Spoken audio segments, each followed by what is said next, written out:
नमस्कार, मी Gaurav from HS digital media and आज आपल्या सोबत आहेत मिसेस श्रद्धा जोशी, जे की एक ओनर आहेत and she is from season and season आता चालू झाला आहे. रिसेंटली आज ओपनिंग होती त्याची Karnala, that is in Panvel. So ma'am, most welcome and थोडंफार आज आपण डिस्कशन करूया थोडंसं सीझन बद्दल. ओके, तर आपला एक पहिला प्रश्न असा आहे की आपल्याला म्हणजे ही रेस्टॉरंट सुरुवात करण्याची प्रेरणा म्हणजे कुठून मिळाली? रेस्टॉरंट सुरू करण्याची प्रेरणा पहिलं ऍक्च्युली माझं Balaji kitchen pure veg restaurant सुरू आहे 5 वर्षापासून. तर तेव्हा इथे आम्ही तिथे स्वतःचं आधी रेस्टॉरंट सुरू केलं प्युअर व्हेज. तिथल्या रिस्पॉन्स बघून तिथली जी आमची एक फेमस डिश आहे व्हेज अंडा करी, ती लोकांना खूप आवडायची आणि त्याच्यामुळे ती टेस्ट पण आवडायची, ॲम्बियन्स आवडायची आणि जे वातावरण आहे कर्नाळा फोर्टच्या समोर ते लोकेशन पण खूप आवडणार आहे. पावसाळ्यात त्याच्यामुळे ते रेस्टॉरंट लोकांना खूप आवडतं आणि त्यांनी आम्हाला विचारायला सुरू केली की तुमची फक्त प्युअर व्हेज आहे का, नॉनव्हेज नाही. आणि जेव्हा त्यांनी हे विचारायला सुरुवात केली तेव्हा आम्हाला असं वाटलं की आम्ही व्हेज रेस्टॉरंट सुरू करायला पाहिजे आणि म्हणून आम्ही एक्झॅक्टली त्याच्या बाजूला. आता नॉनव्हेजचा तुम्ही ते पॉइंट काढला तर माझ्या म्हणजे मनात प्रश्न आला की आपल्या रेस्टॉरंटची वैशिष्ट्य काय असणार, थोडंसं एक्सप्लेन करू शकता? नाही, वैशिष्ट्य तर खूप आहे बरोबर, पण हे नॉनव्हेज आम्ही सुरू केलं आणि त्यातून एक वैशिष्ट्य सगळ्यात मोठे हे आहे की प्युअर व्हेज रेस्टॉरंट जे आहे त्याचं किचन आणि आमचं हे single kitchen veg non veg single veg non veg totally different आहे. त्याच्यामुळे प्युअर व्हेजच्या कस्टमर्सला कुठेच इश्यू होणार नाही की आपण नॉनव्हेज रेस्टॉरंट मधून नॉनव्हेज किचन मधून आपलं फूड येत आहे. त्याच्यामुळे आम्ही 2 किचन टोटली डिफरंट आहे. त्याच्यामुळे हा एक मेन पॉइंट आहे. अच्छा. आता बघा, आज आपलं ओपनिंग झालं राईट, तर आता पनवेलला, कर्नाळ्याला भरपूर रेस्टॉरंट्स आहेत, भरपूर हॉटेल्स पण आहेत. तर आपल्या इकडचं एक मेनू किंवा आपण एक कुझिन काहीतरी सांगू शकता, स्पेशलिटी काय असणार आहे या रेस्टॉरंटची? स्पेशालिटी ही ऑथेंटिक फूडच असणार आहे इथे. नागपूर पासून, कोकणापासून अगदी सगळ्या प्रकारचे ऑथेंटिक डिशेस, चिकन, मटन किंवा फिश, या सगळ्या प्रकारचे डिशेस असतील ऑथेंटिक असेल.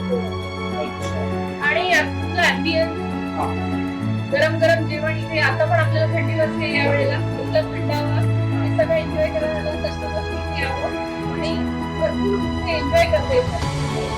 मला एक पॉईंट सांगता का, आता म्हणजे आपण नवीन स्टार्ट केलंय तर आपल्याला काय अडचणी आल्या ओपन करायला किंवा काय आपण एक अपॉर्च्युनिटी बघितली त्यामुळे ओपन केलंय, असं काय? नाही, ऍक्च्युली आम्ही स्वतः पण खूप फ्री आहोत.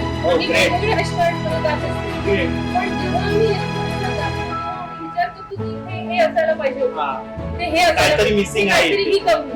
मग जेव्हा आम्ही आमचं रेस्टॉरंट करायला घेतलं तेव्हा आम्ही त्या पॉइंट्स लक्षात ठेवतो की कस्टमर्सला काय आवडेल. नेचर आवडतं, नेचर मध्ये लाईव्ह सिंगिंग आवडतं आणि कुठे एसी नाही, कुठे जेवण पण एकदम छान ऑथेंटिक. त्याच्यामुळे ही मजा सीझनमध्ये घेता येईल. त्यांना दुसऱ्या कुठल्या रेस्टॉरंटला तशी मजा येणार, जी वाईट टोटली डिफरंट. बरोबर. आता आम्ही ऐकलंय आपण साऊथी जेवण पण इंट्रोड्यूस करतो, याच्या व्यतिरिक्त आगरीमध्ये पण तर आय थिंक सो खूप चांगला हँडसॉन आहे आपला.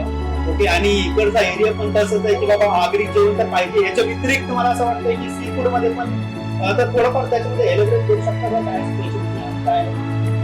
सी फूड आमचे शेफ तुम्हाला सांगते, पण इथे येऊन त्यांना टेस्ट करून द्या. कारण इथे जो एकदा व्यक्ती आहे तो इथेच येईल, दुसरीकडे कुठे जाणं त्याला आवडणार नाही. आणि जो फूड आणि ॲम्बियन्स हे दुसरीकडे खूप वाटायला नवी मुंबईत तसं ॲम्बियन्स नाही. कारण नवी मुंबईत एक युनिक रेस्टॉरंट आहे. जसं इथे ॲम्बियन्स आहे तसं कुठेही नाहीये. त्याच्यामुळे एकदा व्हिजिट करणं. बरोबर.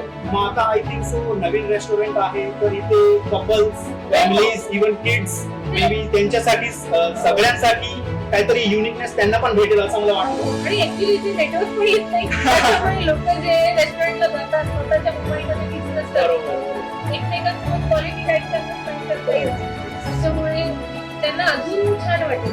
हा. तर माझं एक म्हणणं आहे की जर तुम्हाला इथे यायचं आहे तर तुम्ही एकदम स्ट्रेस फ्री होऊन इथे या आणि बसा, रिलॅक्स करा, तुमचं सगळं स्ट्रेस पण निघून जाईल. त्याच्यासाठी आय थिंक सीझन हे खूप ठिकाण म्हणजे बेस्ट चॉईस. आणि यू कॅन से लाईक इथे सगळं नेचर आणि निसर्ग तुम्हाला पाहिजे असेल तर कर्नाळ्याच्या जस्ट बाजूलाच तुम्हाला भेटेल. आणि याच्या व्यतिरिक्त माझं असं म्हणणं आहे की मॅडमला एक जस्ट लास्ट सांगतो की तुम्ही ते थोडंसं प्लेस बद्दल सांगा आणि एक युनिकनेस सांगा. बाकी हा. वेगवेगळे बर्ड्स बघायला मिळतात. मेन म्हणजे ते मंकीज Right. हा इथला एक मेन अट्रॅक्शन. मंकीज इथे येतात, आपल्याला बघतात आणि कुठल्याही प्रकारचा त्रास देत नाही. Oh, great. कधीच अशी कस्टमरचा मंकीज कस्टमरचा बघायला आवडतात. त्याच्यामुळे इथे पूर्ण भागात मंकीज हा स्पेशालिटी आहे. त्यामुळे मंकीज ज्यांना पाहायला आवडतात अॅनिमल्स हा. सगळ्या गोष्टी ते लोक इथे एन्जॉय करतात. Okay, perfect. So just closing साठी मला असं म्हणायचं आहे की तुम्हाला जर पाहिजे असेल की निसर्गामध्ये जाऊ आपण एन्जॉय करू आणि थोडंफार व्हेज किंवा नॉनव्हेज पाहिजे असेल तर सीझन प्लस बालाजी किचन हे दोन ठिकाण तुमच्यासाठी खूप परफेक्ट आहे. ऍड्रेस पत्ता तुम्हाला माहितीच असेल, गोवा हायवेला आहे, कर्नाला पॉइंट आहे, that is near to bird sanctuary, Panvel. Okay, thank you so much ma'am.